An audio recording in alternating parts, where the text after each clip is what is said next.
How's it going? And welcome to the Music Production Podcast. This is your host, Brian Funk.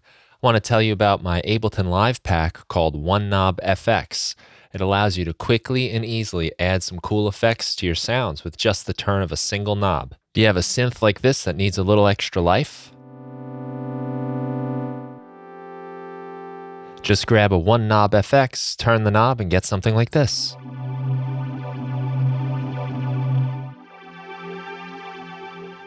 Or make an ordinary beat sound like it's coming off an old tape machine. A simple pluck sound instantly becomes something magical.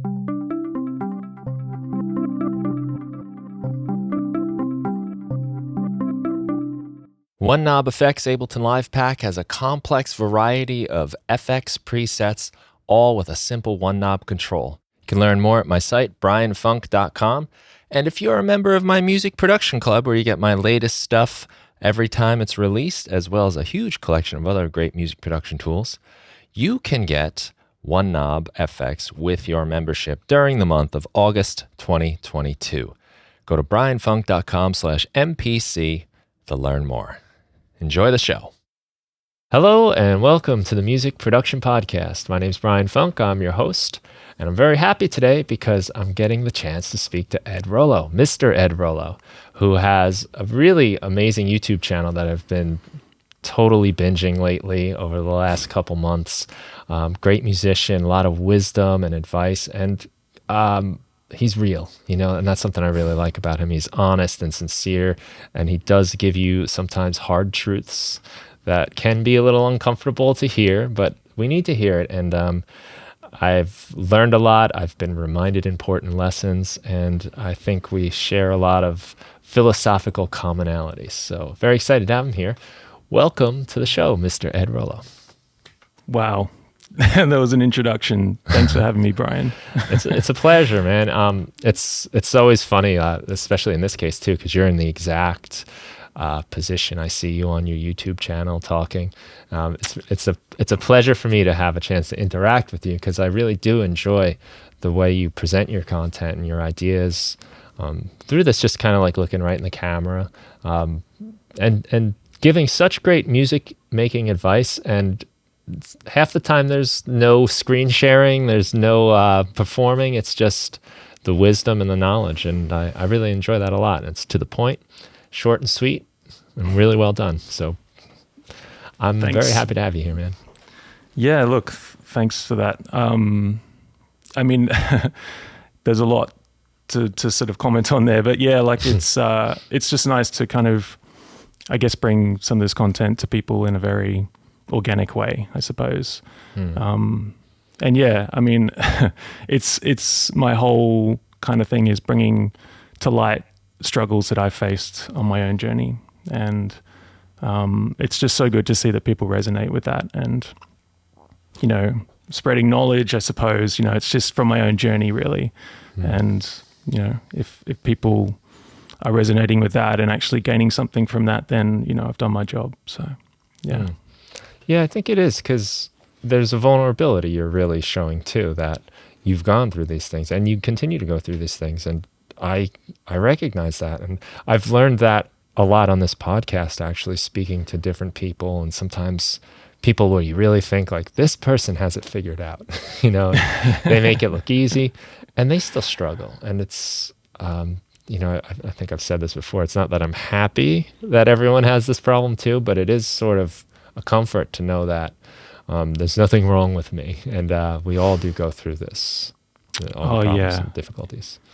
Yeah, it's I mean, it's interesting just on my journey of taking this a little bit more seriously and putting out content more regularly and addressing a whole bunch of stuff which is just floating around in my mind, and taking a little bit more of a structured approach to deliver that message as well, rather than it coming out in a 90-minute lesson that I might have with a student, where you're not able to address things as deeply as you might want to. You mentioned like that my content's a little bit kind of quick fire and just like little nuggets of wisdom, and I like it I can do that because it's sustainable for me, and I'm able to, structure how I want to deliver that to people. And it's basically come from years of of painfully working away at music, and Well, your music playing goes back quite a long time, I believe, right? You're a drummer initially? Is that correct? Yeah, so I played in bands for many years, like right through high school. It's kind of where I really got the flavor for music. Yeah, same. And yeah, right. Yeah. So just like spending hours upon hours in studio, in the band room, we'd be in there lunch times and recesses and after school, before school, like constantly just playing. And, I was playing a lot of like grunge and metal and typical kind of teen angst kind of music. And that, got me into playing shows and gigging quite a lot and joining various bands along the way. And, it's an interesting journey as a drummer, I think, because you kind of get to see everything that's going on. You're sitting at the back of the stage normally, and you're able to watch the guitarist. You can see the keys player, the bass player, the horns, or whatever you've got on stage, especially the lead singer, and also the audience. Like you've sort of really, you're taking in everything that's going on in a piece of music. And I think that's like really valuable lessons, and how I can bring that to my own music, and also to the way I teach as well, to sort of not get too focused in on one element, to sort of look at music as a whole.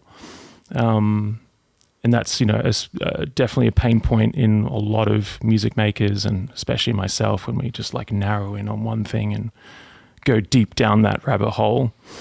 But yeah, like that sort of experience of playing in bands and being that guy at the back of the stage, watching everybody, and then sort of going, yeah, I reckon I could, maybe play a bit of keys, or I could probably play guitar. I've seen this guy play it, 1,000 times. And that sort of introduced me to playing all kinds of instruments, and I can kind of pretty much play a little bit of everything, not terribly well, but that was the sort of first taste of bridging that gap from being a drummer to being a music maker kind of thing. I kind of know that feeling. 'Cause I play guitar, doing all the teen angst, grunge stuff too, in bands throughout high school. And later on, 10 years later or so, I did start playing a little bit of drums in a band. We just kind of switched off. We didn't have a drummer, so the two guitar singers would switch between drums, on each other's songs. And I don't tell like real drummers I'm a drummer, but I just play the beat, hold it down, keep it simple, and play what I can do. But I really did enjoy like some of the first time sitting there, being like, oh wow, I can like really see everything. Like watching them play, I'm taking in the whole thing. It's there's a cool perspective that you do lose when you're playing guitar in front and singing, and your back is towards the rest of the band. So and that's every time I've been in bands, when we practice, we always kind of semicircle. We kind of see each other. Yeah, right. Just I don't know that I've really thought too hard about that, but that's just always how I've set the gear up, because that's a big part for me, is like making eye contact with each other and smiling, because often it's so loud you can't hear each other anyway. So that's totally. But when you're playing live, it's suddenly like I can't look at the drummer to like make sure I land right with him. But as the drummer, you kind of see it. It's like it's a little bit almost like behind the scenes point of view. It definitely like lays down the foundation for music, in my opinion. The rhythm section is just so important, and the drumming, is something that I even see a lot of people struggle with when they're making music too, and that they may be able to write, nice progressions and chords and things like that, but they're like, when it comes to rhythm sections, they're like, oh, I just don't know how to program drums. And I think I really take that for granted, because that sort of stuff just comes naturally to me from that solid foundation and just playing drums for so long. You can kind of hear where things need to go and experiment that way. And it's just so much fun. Yeah. Right. Yeah, I always think of the drummer as like the leader of the band, really. Because I don't think you can have a great guitar player with a really bad drummer. You can have no one else can play well over that. So Yeah. you kind of need that driving things. Yeah, and I bet you know, when you're in a band and you're only playing like the one instrument, you're always the guitar player. So your tendency is to crank the guitar up and, you know, I got to show everyone I'm a guitar player. But writing songs, recording songs, and playing different instruments definitely gave me a perspective where each part is serving the song more, you know, and I think that's kind of what you're getting at too by going on the different instruments, that you have that understanding of what should and shouldn't happen. Totally. Yeah. Yeah, I mean, it's that, you know, that experience, I'll just take that with me forever, and has really influenced my own music and teaching as well. I think I've brought up some of these points in some of my videos where, you know, you are the drummer, you are looking at everyone, you can kind of see the different elements that go into a piece of music and how that all comes together. And that's super important, and it's super important to have that awareness. And some of those things that I've seen in students over the years is just, you know, some of my, you know, a lot of my channel comes from frustrations that I've seen just time and time again. And I think I just reached a point where I'm just like, okay, I got to address these things, and we've got to talk about this stuff, and let's stop obsessing over details and take a bit more of a holistic, like 10,000 feet look at things, because we're getting so lost in in our music and not progressing and leading to all the different stuff I talk about. Yeah, so being able to have a bit more of an awareness of what's going on and how the music comes together. Yeah, just having that experience playing in a band, you know, for all music makers out there, if they haven't done it, just go and do it. Like it will not be a bad experience, I guarantee it. Yeah, you get a good education real fast. Yeah, right. School of Hard Knocks, right? Yeah, and to have, when you're doing everything by yourself, like you don't get to have that immediate interaction. Where if you know, I start playing my guitar a little more aggressively, the drummer will like open the hi-hats and like the bass player starts thumping away a little more. Just everything kind of naturally reacts, but that's something you have to sort of recreate if you're doing it on your own. And without those experiences, I can really understand how it'd be hard to know, how do I bring it up here? Like what should happen? Well, everyone's gone from just like hearing a piece of music to going, yeah, I want to create that myself. But that's a huge bridge to cross, like taking into consideration everything in a piece of music and how it all works together.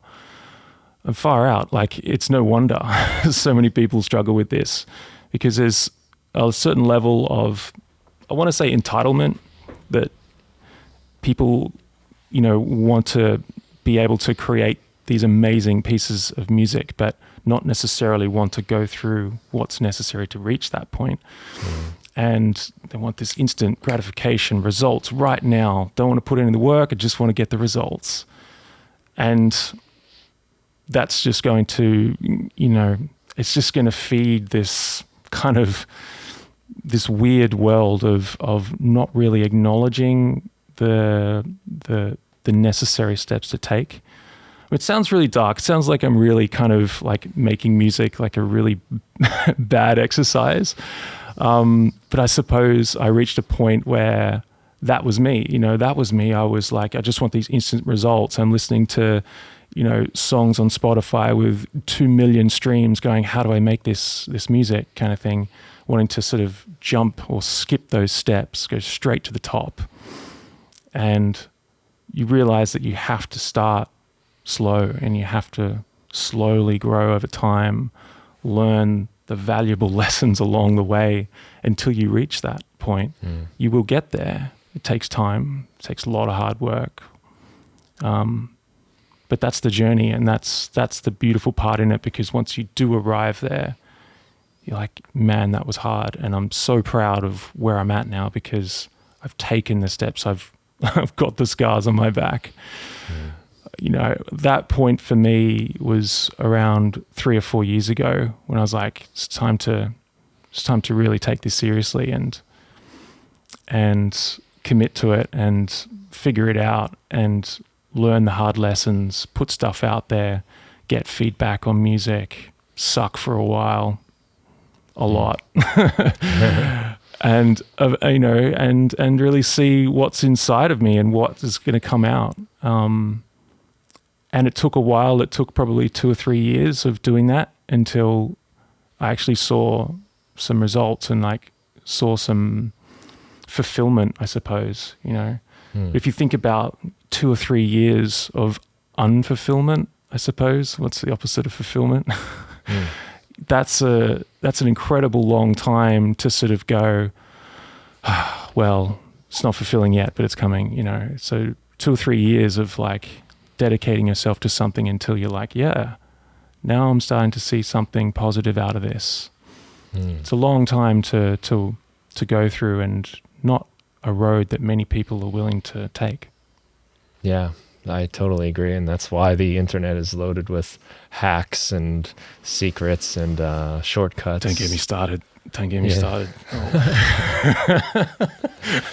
But it's so alluring because that path is really tough. And, funny enough, I think guitar was one of the first things in my life that taught me about the power of a little bit consistently over time. Because, sure. I had no music experience whatsoever when I picked up a guitar. I didn't know anything about it, really. And I just played a little every day. That was just my goal. I have to play this thing every day. I just want to, even if I go in 5 minutes, before school, I have to at least play it. And soon I started to know stuff. And I was surprised a lot. And it was a big lesson for me that you can get better at things. Because, by the time I started, I was 14 and it felt old. It felt late to be getting into music at 14, which is funny when I think about it now. But at that age, I already had friends that were like, real in school band, doing crazy things. Like, it just seemed like something so out of touch for me. But that message is important. Where were you, so you playing in bands, when did you start changing from playing the drums to maybe, I guess, more like production, songwriting, and things like that? Yeah, I mean, I got really carried away with DJing for a long time. I started messing around with making music, but it wasn't a very pleasant experience. It was a hard slog. I was recording on reel-to-reel recorders, then like tape deck recorders, at one point 4 tracks at a time. And one of my best mates introduced me to Cubase a long time ago, and I kind of tried, and it was not very intuitive for me. But I had a little bit of fun for a few afternoons, but it didn't really go any further. And then I started seeing some of my mates. I was playing in a band at the time, and some of my mates used to sort of party on the weekend, and they were all DJing. And I loved the music. That's what really got me first, is like, I just love this music. I love the idea of like dance music and blending tunes together, and really got into like indie dance kind of vibe, very kind of popular genre in Australia. Lots of indie bands here, but with a kind of electronic edge to them. Groups like Bag Raiders and Cut Copy and things like that. And I kind of took off into that world and started to DJ. And my DJ setup back then was just horrible. I had I think I had a laptop on one side, I had a mixer, and then a DVD player, where I'd put CDs into and somehow try and blend tracks together. I mean, I couldn't beat match at all. But that, I got really infected with that, and I just started DJing and putting on my own parties, and that grew and grew and grew. And then I met a mate of mine who went on to be a business partner of mine as well. And he was also getting into DJing and had also discovered Ableton Live. And, sounds very like serendipitous, but I remember my first experience with Ableton Live and just how that kind of transformed things for me. And it's hard not to be a poster boy for Ableton, but it was quite a magical moment, like when that happened, and I was like, all the pieces of the puzzle were finally in front of me. I was like, I get it. I totally understand now. What I need to do is, I need to have a pretty solid sample pack where I can dive into, drum sounds, because I'm not going to be recording my own drum kit, except for maybe a few flavors on top. I have synths. I can create all my own sounds there. I can sketch out a basic idea. I can arrange an entire piece of music. Like, this has got everything. Like, it all makes sense now. It was an amazing feeling, just feeling so empowered to take all that's going on in my brain and all these ideas and these experiences from 20 years playing in bands, to being finally able to lay that down in a really kind of professional way, kind of thing. Yeah. Does that answer the question? I think so. That was kind of the moment, where it all kind of it all clicked, and I was able to take it from there, kind of thing. Yeah, I think that bridges the gap, right? Because now you're gone from playing to some DJing, and then like, oh, this is how we can put it together. I mean, I had a similar breakthrough moment with Ableton Live too, as well. When I realized that I could turn it into an instrument with mapping controls. I think I was singing and I had like a delay mapped to a knob. Yeah, and right. I could record my singing and then turn on the delay and turn it down, and it remembered that. And because I'd been used to using like Pro Tools and Logic, and to do all of that was complicated, drawing in the things. I could just do things that I would never draw with like the mouse. And felt really natural, and it felt like another instrument. And that's kind of where I was like, whoa. And then as a songwriting tool where you can go into session view and put your ideas down and mix and match between them and experiment with, what if this part was twice as long? What if this part doesn't happen till later? Whereas in other softwares, you have to literally like copy it all and drag it over here to the right, and then move the other stuff over. And it wasn't fun, and suddenly it was fun. There's an intuitiveness to live and Ableton products in general that it's it just makes sense, and stripped away all the bullshit. It's just like, hey, this makes noise, tweak this dial, and you're done. There's no fancy graphical user interface. It's just nuts and bolts, and a super powerful engine to drive it as well, which I really respect, because I don't want to get carried away with fancy three-dimensional dials and graphical wood oak on the side of a synth. I'm just done with that. Like, we want to make music, not geek out on how nice it looks. We're here for sound. Yeah, and especially for me, because synthesis was a new thing. I'd never played with synthesizers until I had a computer program with MIDI. Yeah. And I didn't know what stuff was. And then, when I opened like a synth in, maybe it's like Logic, one looks like this, and then the other one's a whole other spaceship, and the other one. And I never saw the commonalities of like the filter, the envelopes. But inside of Live, I really enjoyed that. That's what a knob looks like. It's that little circle thing. And then everything has that look, and it's not a whole other language every time you open a new device. Helped me learn a lot. Yeah. Yeah, one of the biggest moments for me, and really kind of admiring what Ableton as a company do, is with the introduction of Wavetable. And that was a bit of a game changer for me in the studio teaching, because all of a sudden you had a synthesizer laid out just so intuitively. Like, it just, there's your oscillator, there's your filter, here's your envelopes, and this is how it all works together. Hey, let's break it out and make it look bigger, and you can see everything that's going on. It's not, in parallel to some of their other instruments like analog and operator, which you could just get lost in for days. Like wavetable, I feel like it's just right in front of you, everything you need, and you can understand the signal flow and how you're going to be able to alter sound. I think that was a massive moment, I guess, as an educator for me to sort of see how simple things could be and how things could look.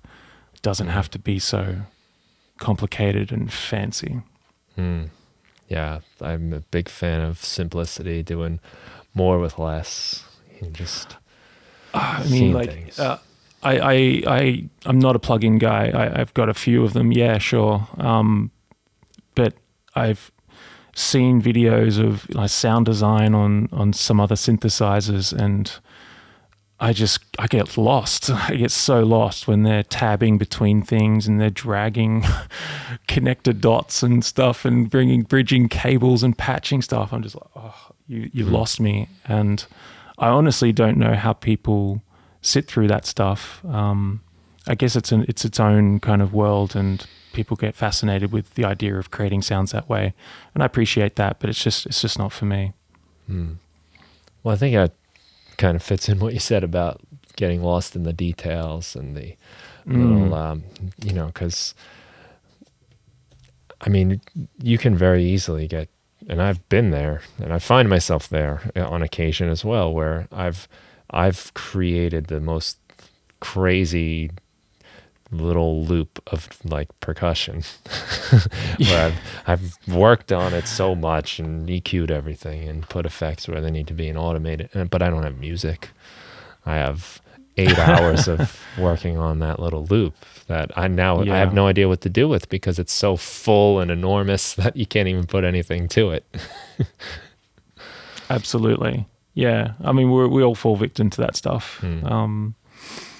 But yeah, that's, I guess the simplicity in making music is something that just fascinates me so much. And that realization, right, that things don't have to be that hard.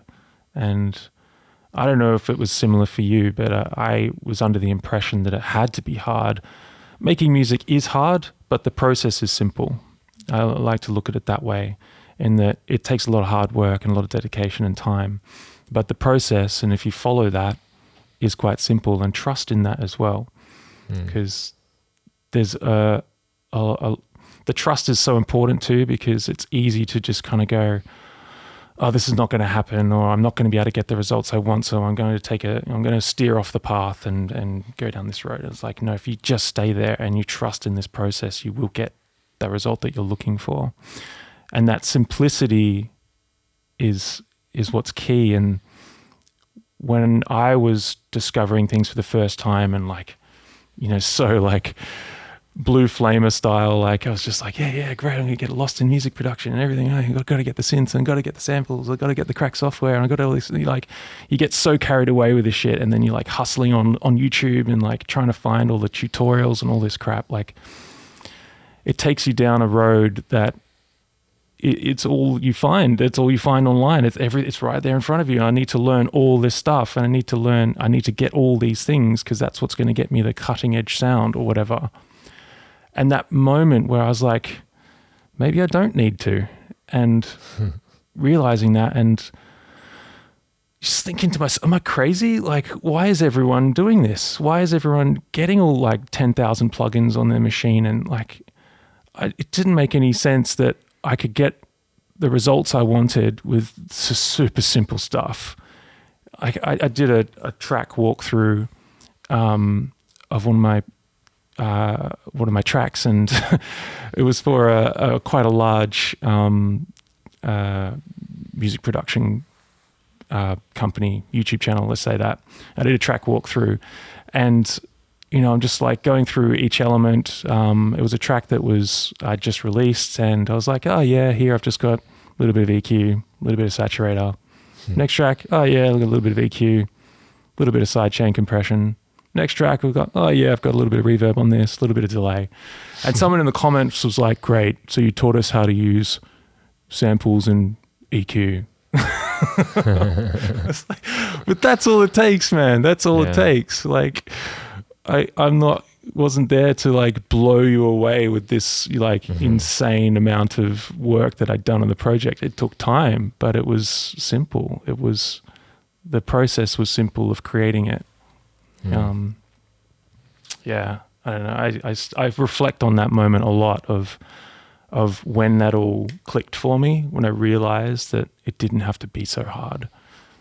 And why is it being taught so complicatedly? Why are we getting obsessed with details and all this stuff? And, you know, that's kind of the foundation of all the content I'm creating, is trying to demystify all that stuff a bit. Yeah, I definitely get that. And I've been there too, where I had a really funny moment one time when I was working on a track. This was still kind of in a time where it was the easiest way to get your song in the car was to just record it to tape, like cassette tape, you know? Yeah. So I'd been watching videos, learning about every effect I could find that I'd illegally downloaded, and you know, just had all the fancy EQs and compressors and nothing that I knew how to use, right? And I did my mix and listened to it in the car, and then I just, for the hell of it, disabled everything and put that on right after it on the tape, and I put them on in the car, and the one that I took everything off of sounded so much better. And I felt really deflated because I decided, like, this is a track I'm going to really work on, and I've been doing it for weeks. And it was worse. It was obviously worse. But Wow. it was a real eye-opening moment, because it's like overcooking a meal or something. 100%. A lot of times, I think I'm working on one sound at a time, really. So I'm trying to make that sound as good as I can, and you flare it up and you add all the details. And then you keep doing that after a while, and then it all just sort of like either cancels each other out or gets in the way. And sometimes the best thing to do is nothing. And I even learned that just recently in a recording with my band, where we're putting together the songs, got the drums, got the bass, and I got my guitar part. I play my guitar part. And I'm like, let me try doubling that, you know? And then I pan them, and I'm like, it sounds so much fuller, right? But then as we start adding the other elements on, it's like I'm trying to make the song full before we filled it up. And then I add the vocals, I double those, and then all of a sudden, like, everything lost its edge until I started muting all the doubles.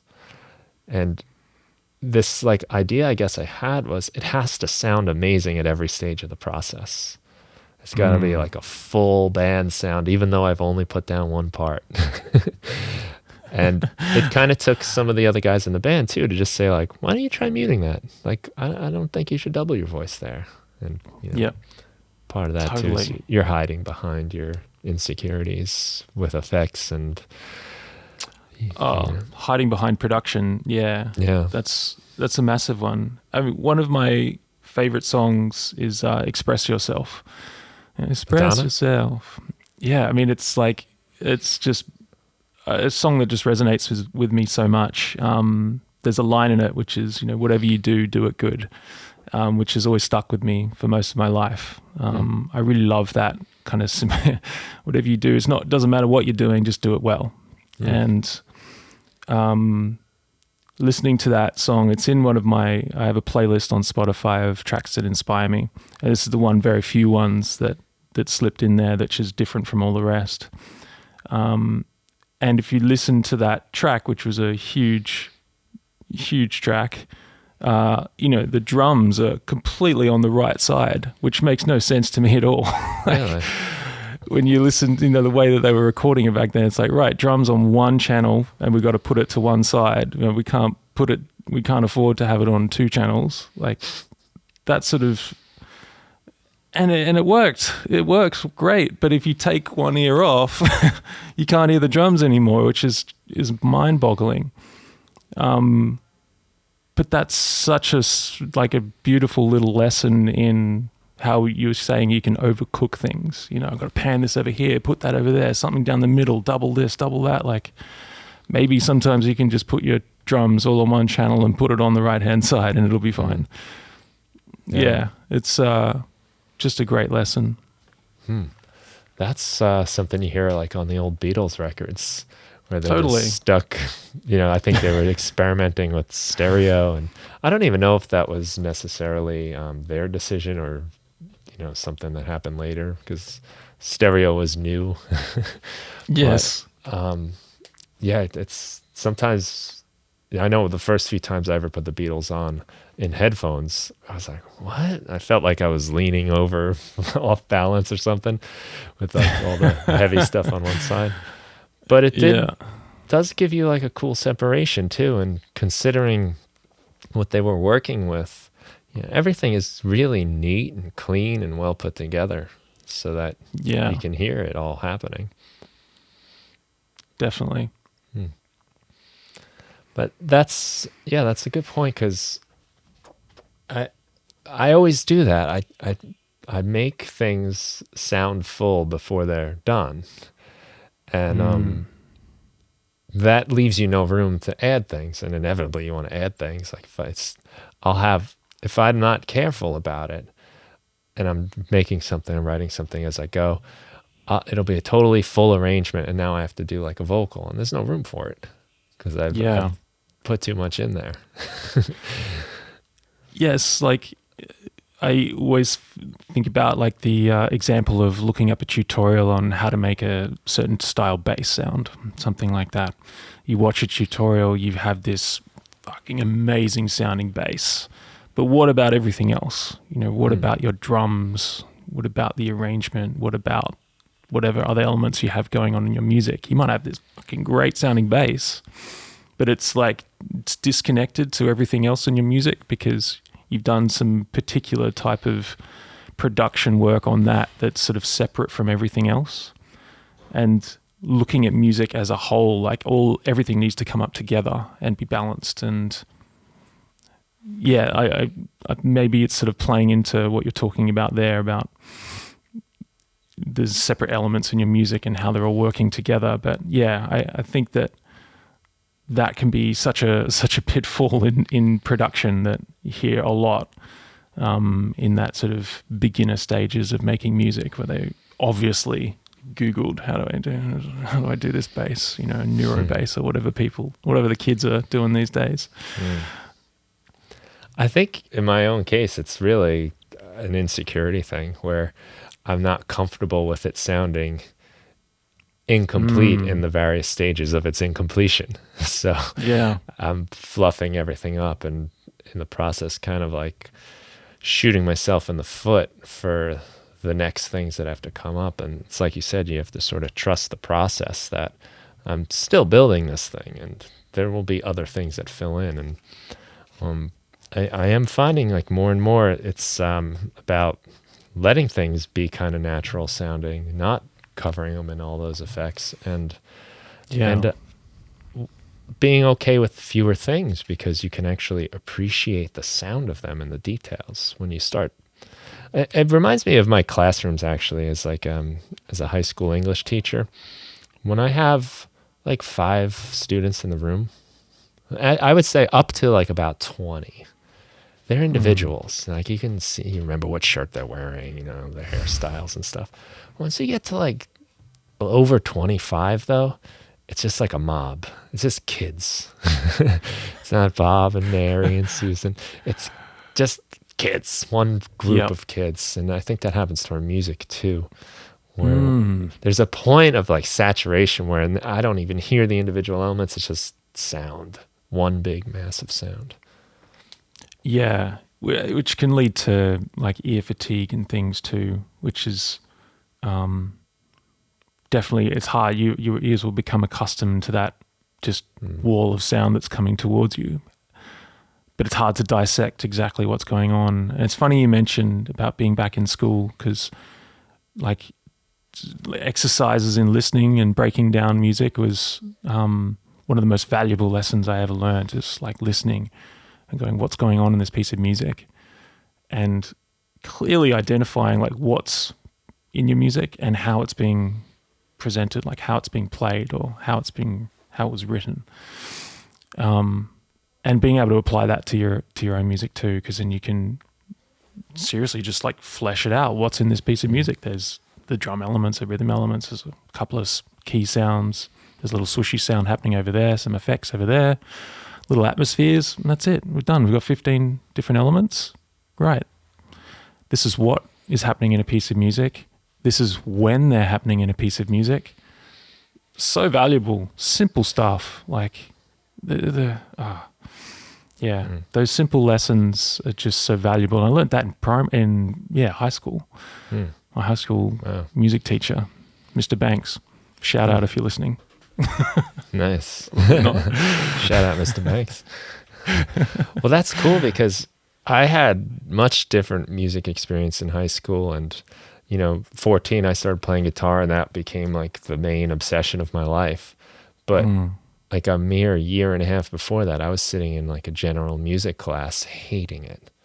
And I liked listening to music, but it was it was like the school way of approaching things. It's the same reason why kids in my English class hate reading. It's because they're forced to read things they don't care about that mean nothing to them. And it's just like they would hate, Netflix if all they had to watch was like the stuff that they didn't care about. You know what I mean? Or TikTok if it was just, whatever they're not into. Yeah. But it's a way like schooling can really, people say it all the time in school. I hate learning. Like, no, you don't. Like, you think you do. I've said that in my life too. I hate learning. Learning sucks. Meanwhile, like, here I am now. Like, learning is the most exciting thing in the world. It is. Yeah. I mean, if you can learn to love it, it takes practice as well, learning to love learning. Yeah. I mean, you have so much of my respect as a teacher. I've done the school teacher. I've played that role, and it's tough. It's really hard. In my experience of teaching, the students come to me. I ran a school for a while, and they would come and they would, pay to see me and everything. But when that is reversed, and the teacher is coming to the students, it's a whole other ball game. And something that I really appreciated when I was thrown into some schools to do some drop-in classes for a week, and you've got 40 kids in front of you who don't really care that you're there. Like that's a brutal playing field. You have my uttermost respect. I felt that firsthand the first time I ever did any sort of like presentation with music. I think I was demonstrating like my live set somewhere in the city at this computer store we used to do things at, and I just looked at the people, and they were like wanted to know what I was going to say next, like listening. Wow. Compared to the kids drooling on themselves in my class, that are forced to be there, it's such a difference. It really, when people want to be there compared to when they're forced to be there. Took me by surprise. Absolutely. It's something that, gives you much appreciation for all the teachers out there teaching in schools. So do you do a lot of lessons these days? Not so much anymore. I used to a lot, and something that was actually really a bit of one of my biggest downfalls was getting so caught up with teaching. There was a point there around 2017, 18 where I was just doing back-to-back classes constantly in the studio, one-to-one sessions mostly. And it was a great experience. I mean, I love it. I love it a lot. And really sort of shaped me a little bit into who I am as well. And learning a lot about the struggles that people were facing and what they were going through. But then I also realized that I was struggling and that I was going through something myself of neglecting what was most important to me, which was my own art, my own music. And that teaching was a really good way to get completely absorbed with, running away from my own art, as I like to say it. And I see this a lot in the trainer community as well, that there's a neglect of one's own music, which is something that was so important to me and was what got me into teaching in the first place, was the fact that I was making music. I got pretty good at it.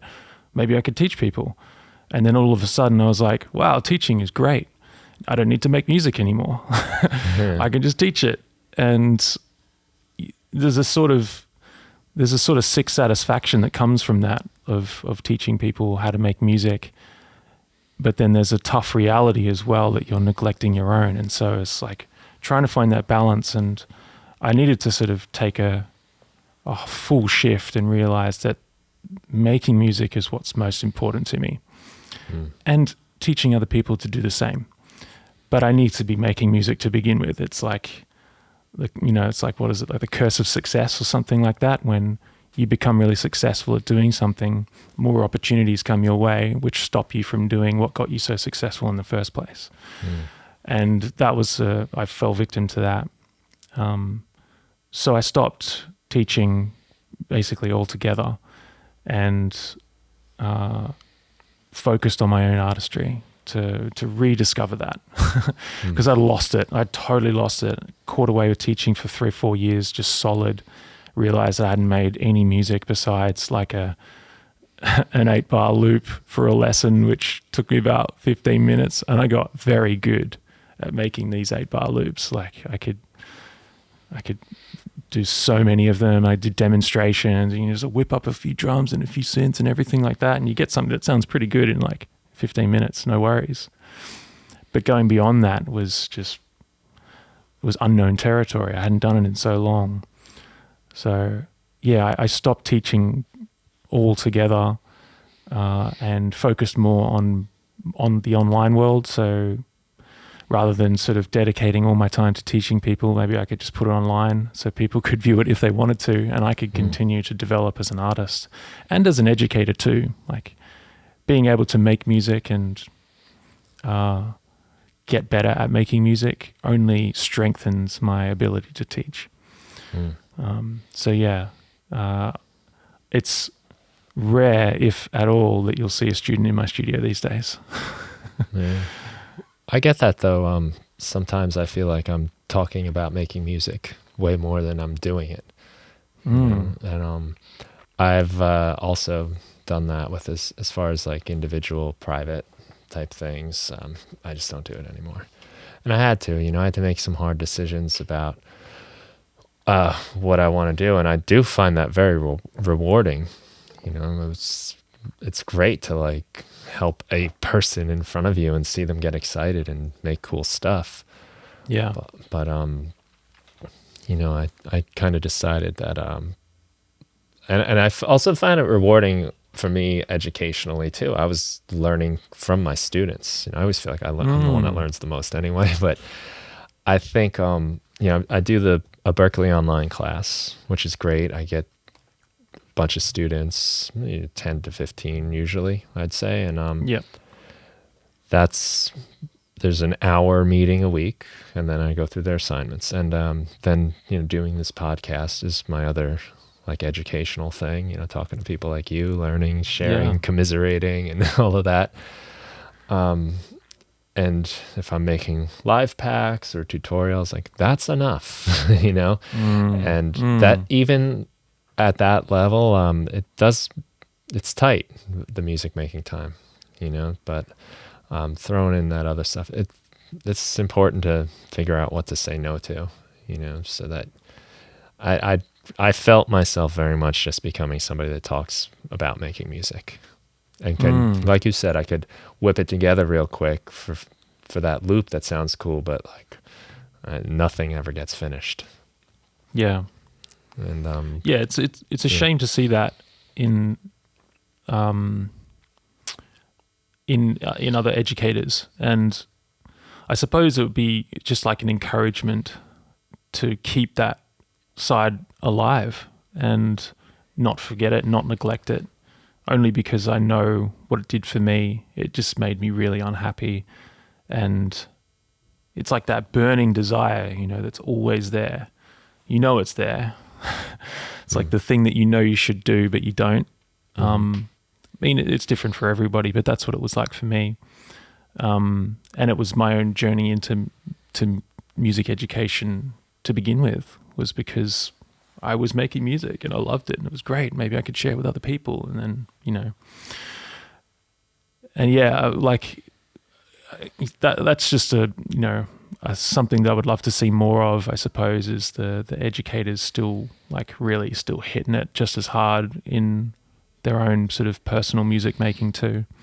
Taking it as seriously as they take teaching. Yeah. Because I mean, there was a point, I remember, like the craziest part was as well, this is maybe more on the student side of things, but when I'd have students come in and there was really nothing else I could teach them anymore, because I almost like addicted to that learning cycle, and I hadn't developed, so there was nothing else I could teach them, and they were obviously better music makers than I was. As we're sitting there in the lessons, I'm like, you don't need me anymore.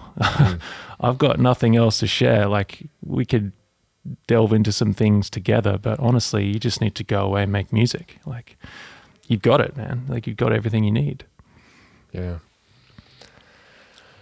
I've run into that myself. Like, I'm the sucker for, consuming information. I love to learn, as I said, and, oh yeah, I mean, I'll never get tired of that. Like, even still, the Ableton user groups, I'll still rock up to an Ableton user group all the time and just watch a demonstration from another CT or whoever on, some simple concepts, and I'll learn something, or I'll just enjoy the process of just being in the presence of other people talking about this stuff, and that sense of community, I suppose, too, which is really important. Doesn't really matter, it's like, we're talking about Ableton a lot here, but like at Loop, I've been to a few of the Loop summits, and Dennis DeSantis gets on stage and does his delivery to everyone, the opening 5 minutes that he has to sort of break the ice and get everyone pumped for the weekend ahead. And he's like, the Loop experience isn't up here on stage. It's out there, and that's so true.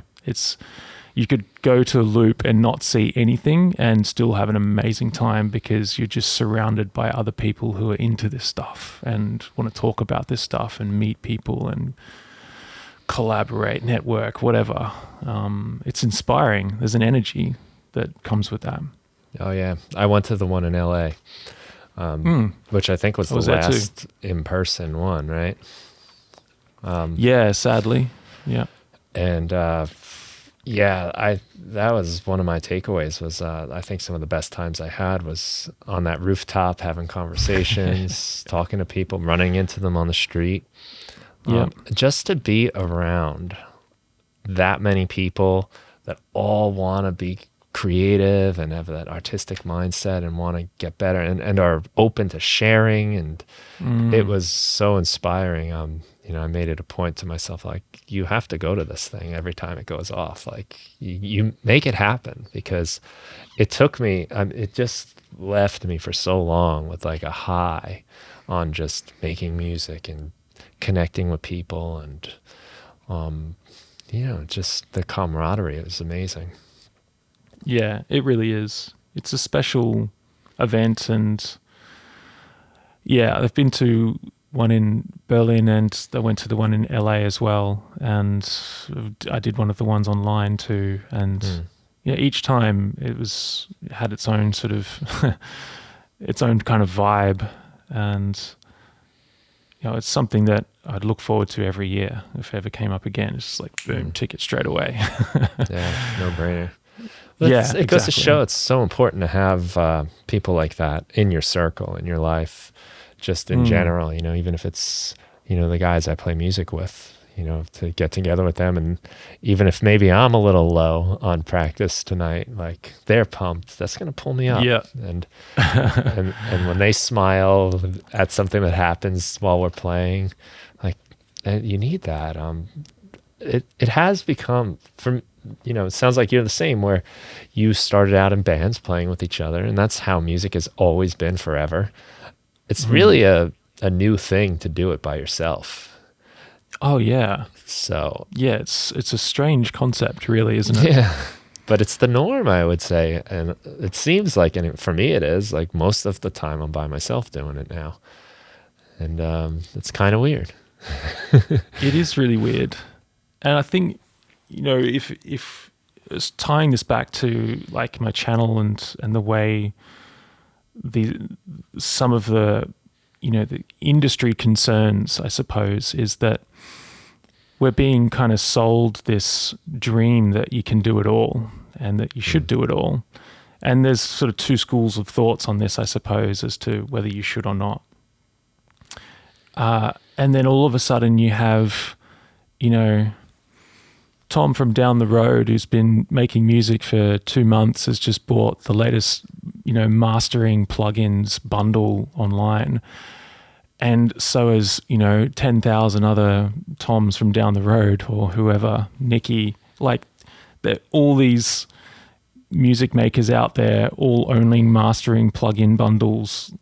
And you just think, why? Like, we're sort of being sold this idea that we should be doing it all, and we should, you got to own this and you got to have that. And I think it's crazy to think that, perhaps, we all need a way to make music. We all need a DAW of some sort.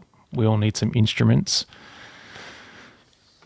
But, there's a lot of things to take into consideration here when making a piece of music, and there's a lot of steps, a lot of processes and professions as well. I don't really have the answer to it all. It's an observation on just how kind of whack it seems at the moment with, I've got a set of mastering plugins. I used to master my tunes until I realized I'm not a mastering engineer. Why have I got a whole bundle of mastering plugins on my computer? I don't use them anymore because I'm not a mastering engineer. I send my music off to get mastered by someone who does this every single day. I make music every single day. Yeah, I don't know. I just, it frustrates me a little bit to see that, because it's a rollover effect, right? That then people contact me and go like, oh man, I really want to put out music, but I just don't know how to master. All right, let's go back to the basics. Yeah. Yeah, it's frustrating. Yeah. Well, I think because I guess we as educators see that rollover, right, and the frustrations from our students. It's like it's just you're being fed a lie, in a way. Or maybe the marketing material is selling it that way, kind of thing, that you need this, do you want to be a good producer? Then you're never going to make it without this plugin, it's it's sad. Well, it's definitely a way we get caught up in avoiding the hard work of actually just making the song, because how are we going to master it? We got to do that. How are we going to, whatever, we need dynamic EQ, I guess, so we can't release our song. But to me, as you were talking, it kind of made me realize that a lot of things in our world are like that. Like if you're going to start an exercise routine, well, now you got to go and you got to buy all this equipment, or you got to get the fancy gym membership, when meanwhile you could do jumping jacks and push-ups in your living room and probably be just as effective. But there is that, like, your kid's going to start playing baseball, you got to get him a $400 bat, and he needs the cleats, he needs all this glove, and oh yeah, why don't we start with like wiffle ball, and just see how that goes first before this giant commitment. Yeah. I funny you bring up things like fitness, because something that's also very important to me too. And I've never joined a gym, and I've always thought that I would. Once I proved it to myself that I could regularly show up and, give it everything I've got first. before I went out and joined a gym. That's backwards these days. Exactly, right? Because it's the opposite approach of just like, yeah, I'm going to join a gym and it's going to solve all my problems for me. I'm going to, I'm going to get in shape because I joined a gym. It's like, no, unless you actually go to the gym and, apply yourself to it. So that's kind of still been my philosophy, and I still haven't joined a gym. There was a point where I was working out pretty much every single day.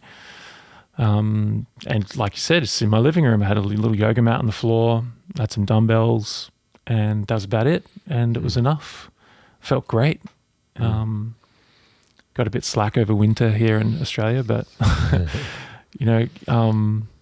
those sort of, like there's another one that reminds me of, which is like announcing to the world you're about to do something.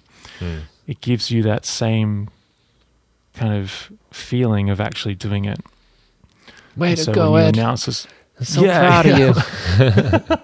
Like announcing to the world and saying, you know what? I'm going to get in shape this year. I'm going to do this and I'm going to do that.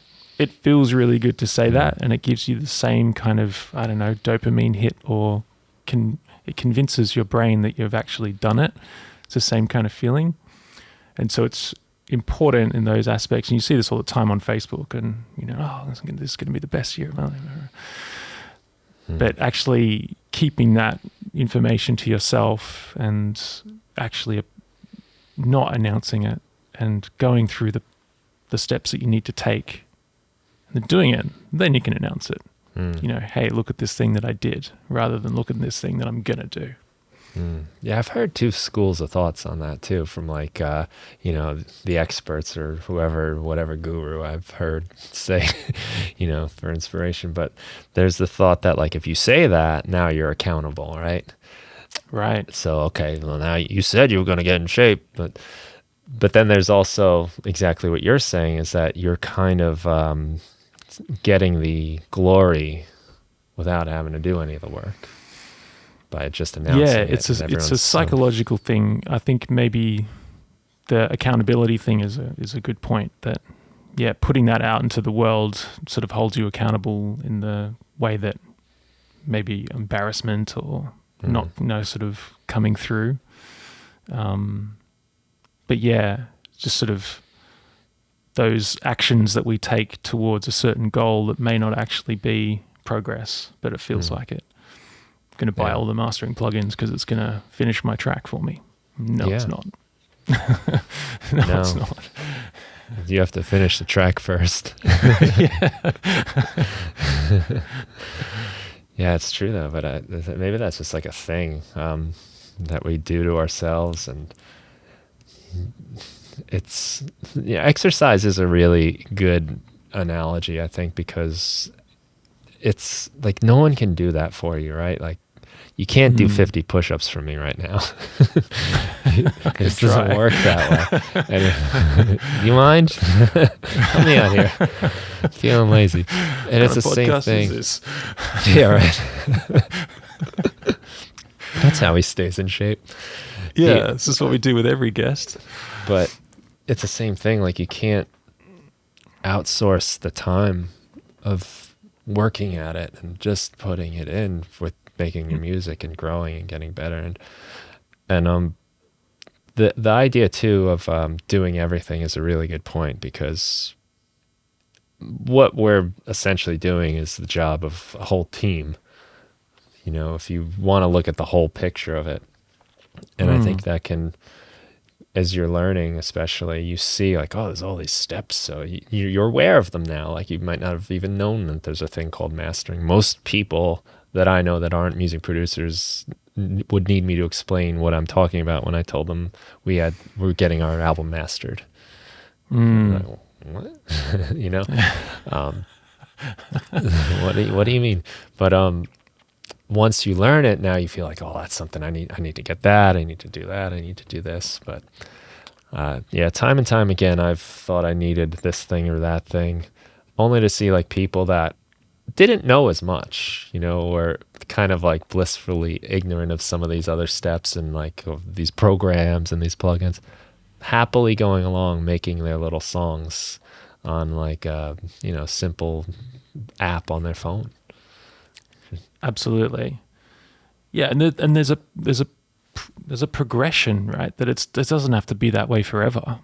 But at these early stages, when you're just discovering this and getting your toes a little bit wet and learning how to make music and learning how to finish music, learning how to release music, that these are things that can happen independently from anyone else. You can do them yourself, but you don't necessarily need to have your track mixed perfectly. You don't necessarily have to even have it mastered. Like the idea of, and I've seen other, producers talk about, learn to do it all, which encourages everyone to go down a path of I have to learn it all. And I don't think that that's healthy. I think that you should learn to do it all within your means and what you have available to you. And knowing that what you put out now doesn't have to be amazing, doesn't have to be your best work. It's the beginning though, and it's a journey. And you don't have to even publish it publicly. You can just finish something off and move on, and then finish something off and move on, and slowly build on those skills and build on the quality of your music and bringing it up. But thinking that it needs to be this exceptional quality and all those steps need to go into it right from the start is super toxic, and it's just going to lead to, overproduced, really sort of basic music. Yeah, or just kind of like a burnout where it's just too much. Yeah. This is just too hard. It's because I agree with you what you said about it. It is kind of simple. It's hard. It's not easy, but it is kind of simple, really. It's a matter of that, and you say this a lot. I think you mentioned it in one of your recent videos about the superpower that all these other people have is just called consistency. Yeah. It's so true, though. It's to show up all the time, regularly, and just keep plugging away. That's how it gets done.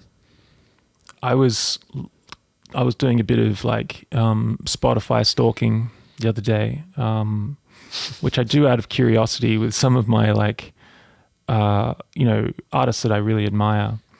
And I mean, it's valuable lessons for me and information that I can pass on as well. But to look at that history and to look at, we're only ever seeing the top 10% or the top 1% of, our idols and kind of going, man, my track doesn't sound like this number one tune of theirs. Why not? And how do I get it to sound that well? If you go back and you look at their history and you look at the music that they've put out 10 years ago, it's terrible. Like it's not good. It's okay, but you could flick through that tunes and sort of go, this is really, this is my idol. Like, and it's not to shit on that. It's to say, look at the journey that they've had to go through and the amount of music that they've put out to get to that position is unbelievable. To think that there was that journey. I mean, it is believable. It's really quite simple, and that they've just had to show up time and time again, keep putting in that work and release so much music that they can pick and choose and go, eventually it's going to build up to something. It's going to kind of compound on itself. But yeah, it's really valuable to do that and to sort of just do a bit of a backdate. Stop looking at things from 2021 to go back to like 2005, 2006. Look, where did this artist begin? What did their music sound like back then? If you can find some of those early releases, it might shock you. It shocked me. I was like, wow. Yeah, you hear a human instead of an idol. You hear the journey. You hear that kind of history, which is, it's really awesome. It's inspiring because you're like, that's what I find. I can about relate the to early that stuff. Yeah, a lot of the, even if it is like notably and objectively worse, I enjoy that. I like hearing the growth and the person in there, and you can usually see some of the glimmer of like what it is you like about them in there somewhere. But inspiring, yeah, certainly. Yeah, I think we can take we can overcomplicate that process so much, and people could get carried away with like, what's my Instagram profile going to look like? What's my headshot going to look like? What kind of like artistic emotion do I want to portray from my art? You know, like that can really overcome people, and almost like they need to introduce themselves with a bang, you know, like I'm just going to all of a sudden shock the world with my art. Mm-hmm. If people stopped over obsessing with that stuff, just focus on your music and release a lot of it, you'll get better and the world will recognize you eventually. Yeah, because that's going to lead to a sad letdown. The reality of releasing music is mostly indifference. With your 3 SoundCloud plays, yeah. We've all been there.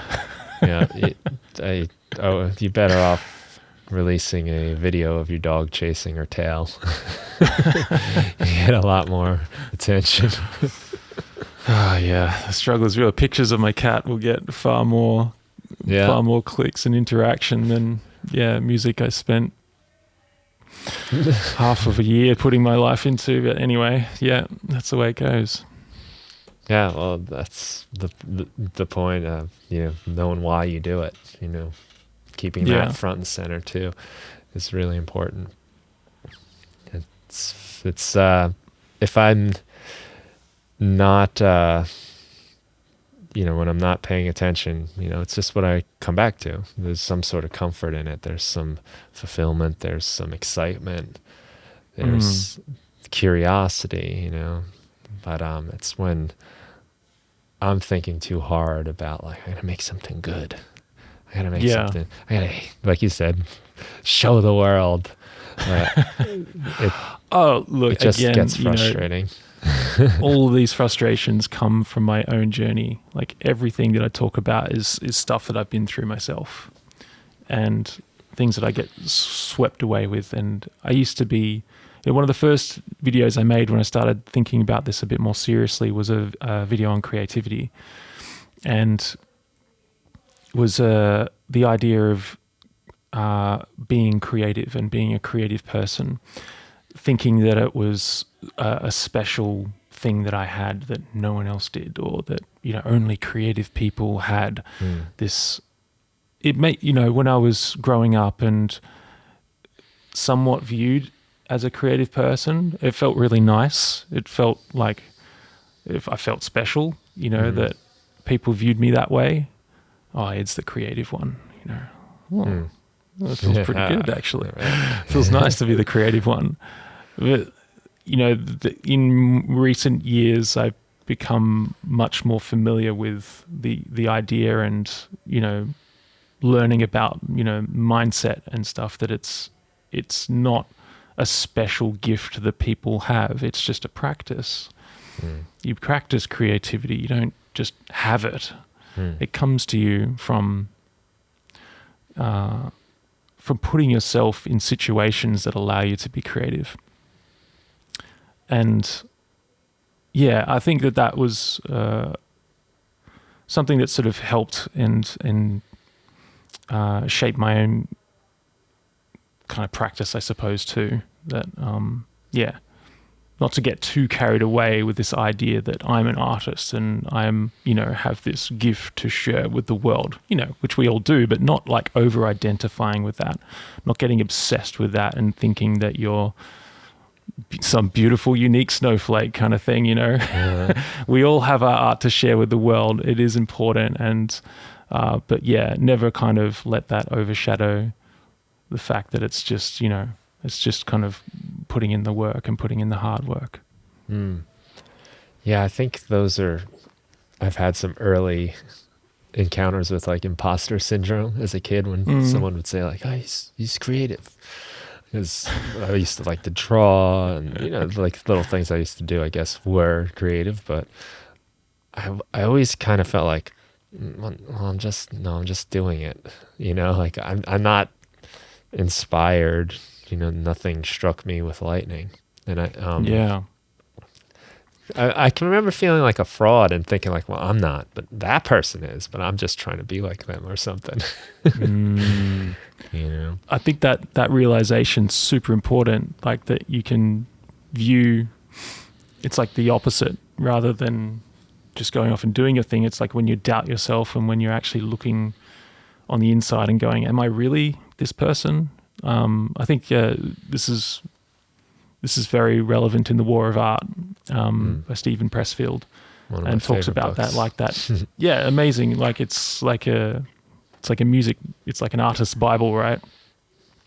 That if you're questioning yourself and am I really this person, then you are. Otherwise, you wouldn't have those questions in the first place. Am I really a producer? Am I really a music maker? Am I really a writer? Whatever. Yeah, you are. Stop questioning yourself. Just go off and do it. Yeah. It's very confusing when you're young and still, I guess, but you know, you can be anything you want as long as you be yourself. You know? Yeah. And the doubt, the question, yeah, that's I guess what he would call resistance coming in again. And Absolutely. because I think the reality is you're really only that thing if you're doing that thing. You know, like right now, I'm really not a music producer at all. I'm just a guy talking to you on a podcast. It's not until I sit down and do it that I'm doing the thing. And Yeah, like sort of over-identifying, I suppose. But yeah, I think the biggest takeaway, whilst we're on the topic of the War of Art, like the biggest takeaway from that book was like, that the struggle that we're all facing and the fact that we find it hard and that we question ourselves and imposter syndrome and doubting and all these things is because it's important to us. It's important that what we need to, it's our calling. It's what we have to do. And if it wasn't important to us, then it wouldn't be a problem. We wouldn't really care. And it's that sign of like what we're afraid of. I love this about it. It's like what you're most scared of is what you have to run towards, like it's kind of like that what resists persists kind of thing. Whatever you're sort of struggling with or afraid to do is that thing that you need to do the most. Like that's the thing you need to run towards, as crazy as it sounds. So that sort of fear is such a good indicator. yeah, that's true because a lot of people don't care at all about making a song, right? And it does not bother them at all. It's because it's not important to them. And there's a million things in the world that I'm not too concerned about not doing myself because that's just not important to me. One of my close mates here in Sydney he's like a confidence coach. And we often catch up for coffees here and there. And I was telling him about this new venture that I've been launching into, which is Mr Ed Rollo Plus, my online training center. And I got quite carried away with it, and it was quite difficult to kind of put it together. And I put a lot of hard work into it. And I was talking about like what it could evolve into and where it could go and everything. And he was just watching me talk about it and how passionate I was about it, and then he just kind of stopped me and just sort of said, you realize that I never think about this stuff, what you're over here like obsessing about and getting like caught up with never crosses my mind, which is an interesting parallel, I think, because you do, like what you're saying, you do realize that other people don't think about these things because it's not important to them at all, but these things that you are thinking about constantly, this is your calling. This is what you got to do. The stuff that you're obsessing over, areas that need to be addressed. And I just love that moment of just like, I never think about this stuff. It was grounding, I suppose. Yeah, right. Yeah, I mean, I'm never really thinking about like souping up my car or something like that, where other people, Exactly. That's everything, and yeah, they go to bed dreaming about it. Like, yeah. Let me ask you a little bit about Mr. Ed Rollo Plus. Sure. 100% authentic tips and secrets of the trade. Is this That's right. Nothing but. the life hacks you need to make the tracks that bleed? Yeah, it's a video series. They're all 15 seconds long.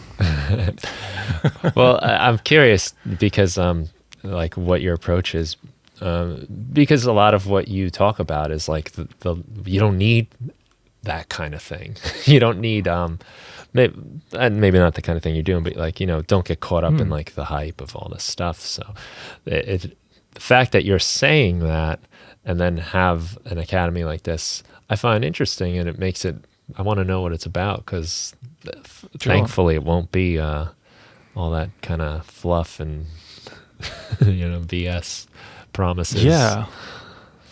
It's interesting. I had to have a big, like, long soul search about this whole aspect of, I'm an educator, I'm a trainer, and I teach this stuff, and I have online courses versus, the message that I'm putting out on my YouTube channel. And it's about like, the YouTube channel is just drawing awareness to what I do and who I am. And I think I said this in one of my recent videos that, if business has taught me anything, that we need to balance, it's about people need to know you, need to like you, and need to trust you. And this aspect of the YouTube channel was just allowing for more people to know what I do, and building trust with the audience too, and to sort of say that, there's a certain level that you can just go down a rabbit hole of, these tips and tricks and stuff, which is just everywhere and anywhere, but may not really lend to your own progress as a music maker. So I train people to make music via an online platform where I have a couple of courses that just take you through the fundamentals. But it kind of starts and stops there. It's learning the fundamentals, and I don't have 40 different courses on making music. I have 3. I have one complete course which teaches you how to make music with Ableton Live. Everything you need to know. And then I have a course on finishing a track from start to finish with Ableton Live intro. Nothing else. And then one with Ableton Live Suite. So 2 courses on how to finish a track from start to finish using Live Intro and Live Suite. So beginner and intermediate kind of thing. And I was thinking about this because it's like, I have one more course that I'd like to add, but I think I'd be done after that, which is, perform music with Ableton Live 11. I think that's the missing piece of the puzzle, which I am currently developing and looking into that because, I just don't want people to come to my training center and just get lost in the course material, because it's just information, and information is everywhere. And that's not the value in the training center. The value is in the community aspect of things. So it's supported by a Facebook group where we regularly meet. We meet twice a week, where we do like a live Q&A, and it's kind of more like the classroom side of things. We're able to talk about concepts, techniques, dive into topics a bit more deeper. And then we have a track feedback session, which is weekly as well, where members are able to submit their music, and not only I give feedback, but also other members too. And that's powerful because it's real world feedback. And we're not just kind of going, yeah, this is sick. It's deeper than that. And I've heard this time and time again from the members. They're sort of like, yeah, the courses are cool, but it's the community side of things which got me, in here and staying, because that's where the value is. It's like, people don't pay for information, they pay for implementation. And that's the powerful aspect of things is, information is everywhere. What I'm teaching in my course material, you could probably find on YouTube somewhere if you really digged around. but it's implementing it, and that's where the value is, I think, in what I do. Yeah. Yeah, it's a good point because, yeah, of course, right? If information was everything, we'd all be walking around with like 6-pack abs and we all know what to do, right? Right, yeah. But it's the doing it. It's the, again, and I'm sure having that community, that's an accountability that's kind of nice that we're sharing things and we're going over it together. Absolutely. And yeah, I love that it's just the fundamental stuff, because I remember when I was putting together the course before I launched, and it was the Making Music with Ableton Live 11. I just put everything into it. This is everything that I have. I've got nothing left in the tank. I just put it all into that course, and I think it's the final chapter, whereas 75 videos later or something like that, where it's just like, this was hard. It was the hardest, kind of course material I've ever put together, because I focused it around, what you need to know, not what I want to teach you, which is a big kind of paradigm shift, because you may come across people who just want to show you dials and tweak this and all this sorts of stuff, and this is what every single function does on this synthesizer, and you're just going to get bored to the tears in the process. So it's focused around what you need to know rather than I want to teach you, And it was hard. Yeah, it's hard to put all that together into a course and kind of go, right, this is it, and this is what you need to know. And allow people to take that on their own journey.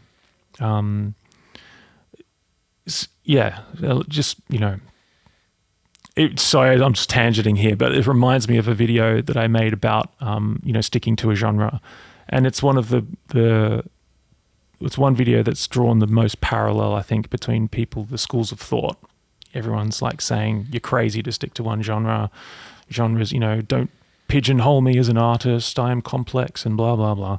And then other people kind of going, this changed my life. Thank you so much for, slapping me across the face and telling me to stick to a genre, because it's the one piece of the puzzle that was missing. To sort of clarify, it's like that's laying a foundation. Once you have that foundation, you've learnt from start to finish what it looks like to make a genre. You can take that in any direction you like. You can go, you know what, I don't like this genre, or I want to shape this and develop my own, sense of art from there, which the video was directed around developing your own sound. So it's like, right, narrow in on a sound, get really good at it, and then take it in any direction you like. And I think my course is the same.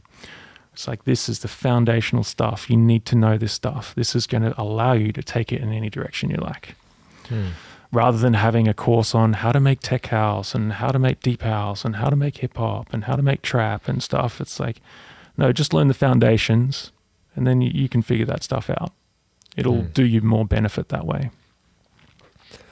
Yeah, because you can then apply that knowledge, what worked here. You see the parallels between things.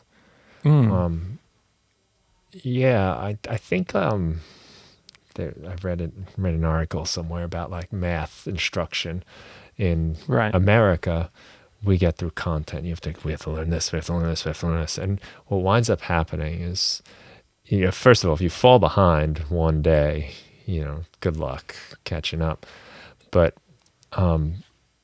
you're just like kind of memorizing formulas and things. And in somewhere in Europe, I think, I want to say something like Finland, they don't do that. They just go real deep on a couple subjects. So you get this really deep understanding of how it works. And then from there, you start applying that to other things. And I've taken that approach actually with like teaching vocabulary to my students, where we look at a word and we look at like the root of the word. Where did this word come from? How do we get this word? And the thing I'm hoping that my students learn is like how to figure out what the word means more so. Because otherwise you're just memorizing words that you're going to forget the next week anyway. Totally. And it's not applicable Whereas I'm hoping Yeah. by studying like the root of the word and where it came from and its history, then you start to understand how words become words. And I think that's similar to what you're saying. Like if you understand a genre inside and out, which I think I did pretty well, like playing in rock bands.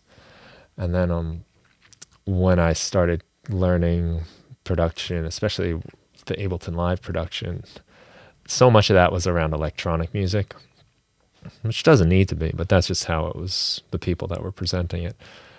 I Yeah. saw like the kind of like tropes and, you know, like the predictable things that happen, like, oh, we have the build, then it's going to break. And then to me, I was like, I can't believe how predictable this is. But then I looked at rock music, and I'm like, oh, verse, chorus, you know, like, this is pretty predictable too. But suddenly, like, that knowledge was able to be applied to a lot of different things. And I think that's what you're getting at. By Yeah. that approach that's the, you know, kind of like teach a person how to fish approach rather than give them the fish. Absolutely. Yeah. I mean, it's information with education, not just sort of hand feeding them. This is how you do it. You know, it's allowing that person to grow in their own way, which is so important because we're all unique. We all have our own special kind of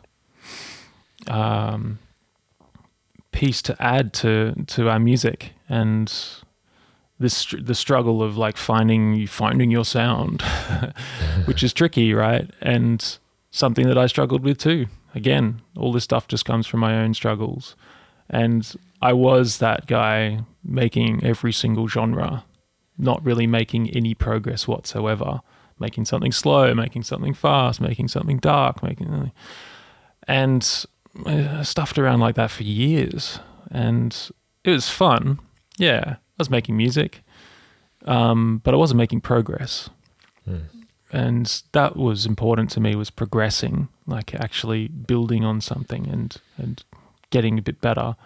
And so I reached a point where I'd made music and I'd released some music, and I released my first EP and I just self-released it. And there was one track on that where I was like, this is my favorite song, and this is the song that I really want to kind of evolve and develop. There's a song called Appraisal, which is a song that I use for the intro and the outro for my videos.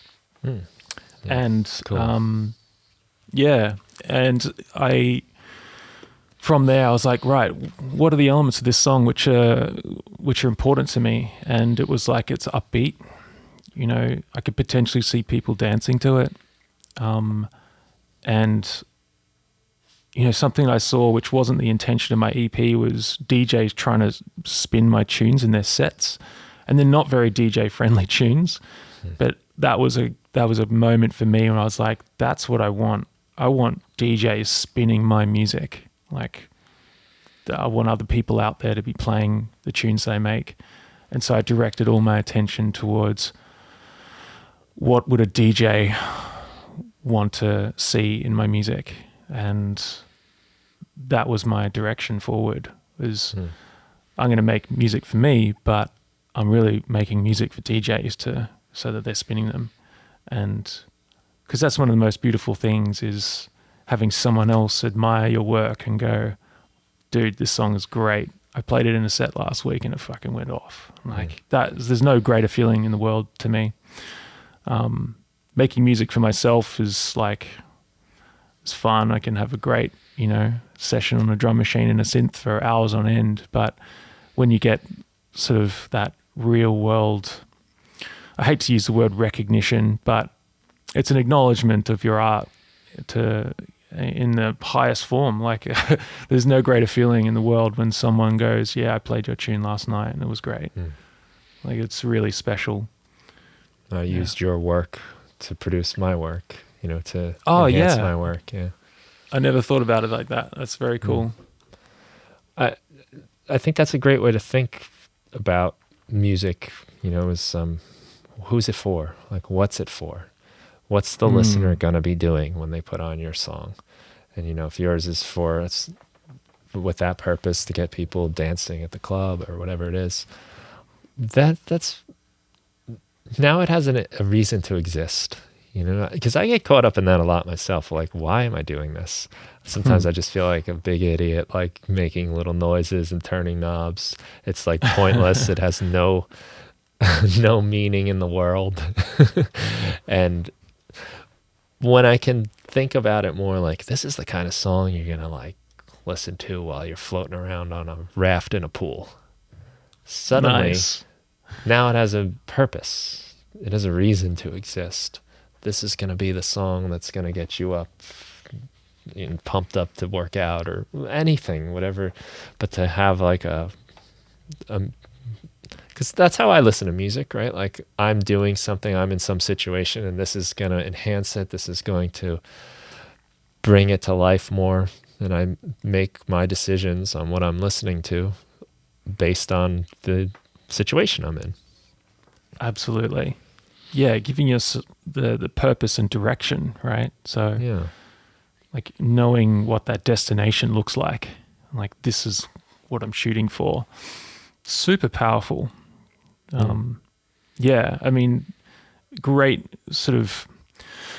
I mean, it's hard because there's the absolute school of thought of just make art for art's sake, just make whatever you want. And actually, we were listening to Drew Mayhill's in your podcast a couple of days ago. We were driving actually back from the Blue Mountains and had your podcast on in the radio in the car, which was thought great. that episode would be perfect for a drive in the mountains.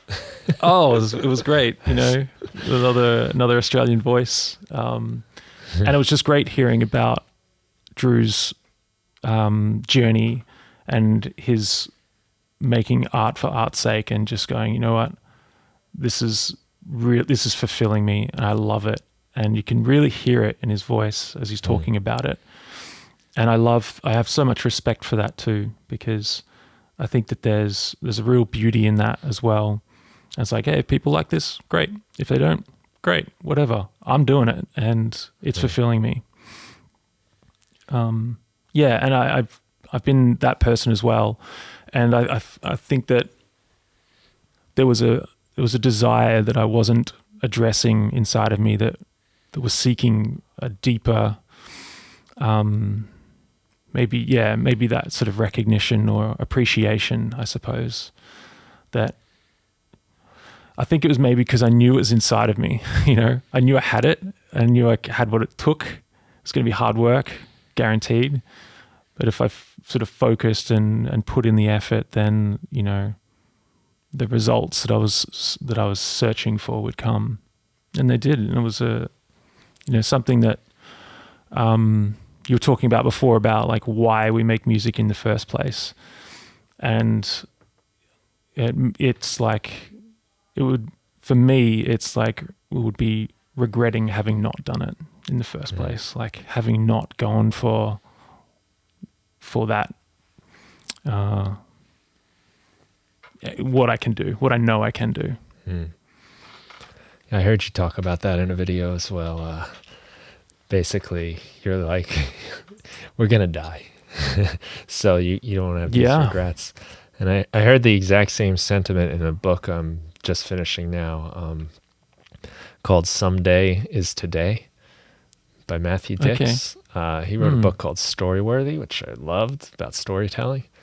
But this is like a creative productivity kind of book, like how you can maximize your time and be creative. And it's excellent. Love it. Probably have to do a podcast about it just to talk about it, because so many great takeaways. But one of his methods of making decisions is he asks his 100-year-old self. So, because myself right now, I'm a little sleepy. Maybe I want to take a nap. I want to eat ice cream and watch Netflix. But what does my 100-year-old self want me to do? My 100-year-old self is not going to be glad that I caught up on some series on Netflix and had more ice cream. But he might be glad that I made a new track or worked on a song or anything. Like, it's such a great equalizer, because and again, like when we're talking about being consistent and building something over time, the moment is not really a good way to make a decision, because working out, like I don't really want to, but I do want to have worked out and have kept myself healthy. Yeah. So yeah, you got into that in one of your videos about like just the harsh reality of like, what are your regrets going to be if you don't take the action now? Yeah. I mean, I kind of had my own sort of fair share of facing death in the face, I suppose. I went through a health scare a few years ago, going through cancer. And yeah, I mean, it was, not that it was staring me in the face, but it was my first realization of like that, that life is precious and short. And I think that I'd already kind of built up a certain level of motivation before that, but really when I think about it, that was a turning point for me where I was just like, stop stuffing around and get your house in order. And, if things did take a turn for the worst, that you could die with no regrets, and I don't like to talk about this dark stuff, but it was an important one for me, and it was something that really sort of helped motivate me, I suppose, to say, things could end in a few years, and let's make the best of it, and let's go for it. I'm totally fine now. I'm in remission, have been so for over a couple of years, which is great. But yeah, it lingers on the back of my mind that, irrespective of my health scare, life is precious, man. It's really short, and make the most of it. Absolutely. Yeah, it's dark, but it's real, and yeah. I mean, the reality is like we're all dealing with an finite amount of time, and we just don't know how much it is, and it's obviously getting that direct look in the eye with it, it's got to be very sobering. Oh, it's liberating, honestly. Like I spoke about this in the video too. It's like once I started thinking about death more realistically, it's super freeing. Like it's a weird, but it's one of the, I've seen this in other kind of, personal development, videos and things before, and courses and stuff that I've sort of watched, and that the whole aspect of talking about death, and it gets like really quiet in the room, and it's a subject we don't want to talk about, but I found it really freeing, to sort of think about it a bit more seriously, and helped shape, my life moving forward, and to focus on the things that are most important. I mean, we're all thinking about that now with pandemic and everything. Everyone's going, oh, what's most important? Family and friends and social interactions, and doing the things that are most important to us. But these things have allowed me to, and another book as well, Essentialism, which like totally transformed my life as well. I just read that. This so summer. Good. Yeah. Yeah. Right. Yeah. This. It's the last one I read before the Some Days Today. Yeah. That's funny. That's so good. Another book which has just helped transform my life to move in a more fulfilling direction, and simplistic and a little bit minimalist, and just focusing on the things that are most important to me. And yeah, all of these things kind of compounded. Takes time to develop, and I think that when we start thinking about our own mortality, when we're in the middle of like chaos, is really, really scary. But maybe for me personally, my life was already kind of moving in a direction which I was, took a while, and it still takes a while to sort of develop. You don't just make these changes overnight. You slowly move closer and closer towards them. that when the mortality question did come up, it wasn't as shocking as I thought it might be, because I was already kind of taking steps in the right direction. Makes a lot of sense. The clarity of it, the ability to like really see the important things for what they are. And I mean, because so much of what we struggle with on a day-to-day basis is so inconsequential. It doesn't matter. It won't matter an hour later, and it certainly won't matter in a month or a year. And to be able to, in the moment, realize like, okay, this is just not going to be a thing, and to let it go, and to realize like this is going to be a thing. This is one of those times. It's one of those moments. Be here for it. Take it in. Yeah. Yeah, absolutely. Yeah. Maybe not a bad place to end, huh? Oh yeah! Wow. I told you about an hour, and we've got to end on a high note. We've ended on mortality. Let's end on rebirth, shall we? Rebirth. Well, yeah. I found it. I don't know. Maybe I'm a weirdo, but I find what you say inspiring. So I feel uplifted. That's good. Maybe people listening feel differently.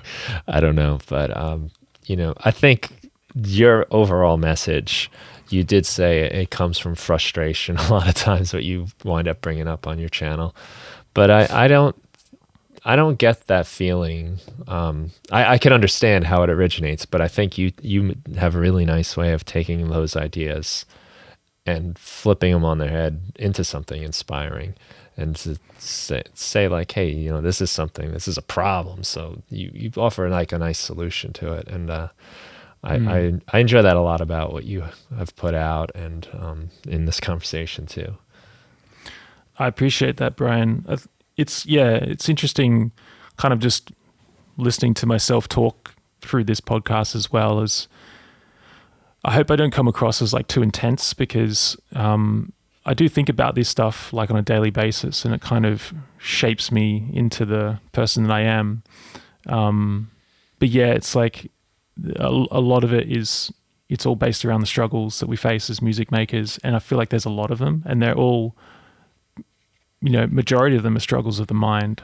They're not struggles of technical information and all that sorts of stuff. It's struggles of the mind, and overcoming those boundaries and those barriers, and building, my whole methodology for Mr Ed Rollo Plus is building a life that supports your music. If your life is not set up to support your music, then you have no chance whatsoever. Building, you can learn every single trick and technique and whatever tip and that's available to you, and we probably all have, but unless you're able to apply that, unless you can regularly show up, there's really no point to it. Besides sort of just like instant gratification and getting carried away with that. People do enjoy that aspect of things. But the fulfillment and the long-term results will come from really shaping your life that supports you able to make music. Well, I don't think it comes across as too intense, and it comes across as sincere, and in a very good way. And I think what you're doing is very sincere and honest. Sometimes it's a little bit of a kick in the butt, but it's a healthy one. Like, because what you are really saying is like, this maybe isn't a problem. Maybe this, like you said, it's a battle of the mind, and it's how we're approaching it. And there's another way to look at it. And I think it's cool that you're doing all this in this honest way, and you're not sponsoring your videos, you're not monetizing things, and you're really just riding on the the genuine desire to help, and that's what's drawn me to your work. Well, I see a lot of similarities in what you're doing too. So a massive thank you and appreciation and for bringing me on here, and just love learning. I have loved learning a little bit more about what you do, and the the message that you're sort of putting across. I see a lot of similarities, especially listening to things like what we can learn from Bob Ross in music making. I couldn't help but resonate with 100%. Everything that you talked about was just, it was just so on point, and was really like it was a great kind of introduction to your podcast, I think, and kind of discovering more about you and what you're doing. So yeah, thank you for kind of keeping it real and allowing us to share more in this space. Yeah, excellent. Well, I will definitely be having you back if you're willing to come back at some point. I'd love to catch up in the future, stay in touch and all that stuff too. So I think we can... Absolutely. Volume 2. Yeah. Well, I think there's a lot of important stuff going on here that, if nothing else, I'm getting a lot out of. Right. Excellent. So what is the web address for where people can get to the Plus site? Oh, well, if everyone just goes to mredrollo.com, that'll take you to all the different portals of what I do. Mm-hmm. So, cool. And the Mr. Ed Rollo Plus is plus.mredrollo.com.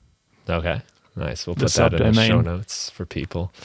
And of course, I really wanted Mr. Ed Rollo .plus, but it was too expensive. Yeah, it's funny how the domains go these days. I think if you search it once, and you don't buy it, then they know that you're interested and it shoots up. Yeah. That's what I think happens. A little conspiracy theory there, but but we'll put it all in the show notes so it'll be easy for people. We'll give some links to the YouTube, some of the videos that we've come across, spoken about. Excellent. So thank you very much. And thanks for having me, Brian. To Cheers. the people listening. Thank you.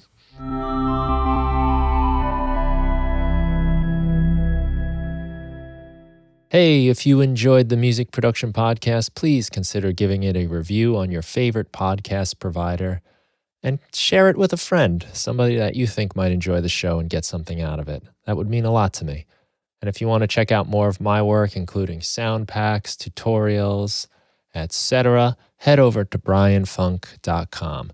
Thanks so much for listening, and have a great day.